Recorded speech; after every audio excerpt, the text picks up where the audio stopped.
ராஜ குடும்பத்திலே ராஜாவினால் கிரியேட் பண்ணப்பட்டு பிறப்பிக்கப்பட்டிருக்கிறோம்.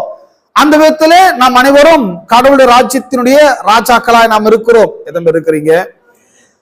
அவர் எப்படி சொல்றாரு? பின்பு நமது சாயலாகும் நமது ரூபத்தின்படியும் மனுஷனை உண்டாக்குவோமாக. அப்படின்னா என்ன? நம்முடைய குடும்பத்துல நம்மள மாதிரி ஒரு ஆளை நாம் படைப்போம். நமது சாயல்னா நம்முடைய குடும்பம்.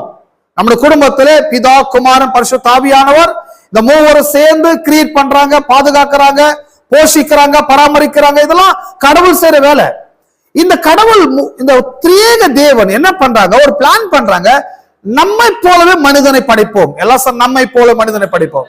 ஆக மனிதனை சரியா புரிந்து கொள்ள வேண்டும்.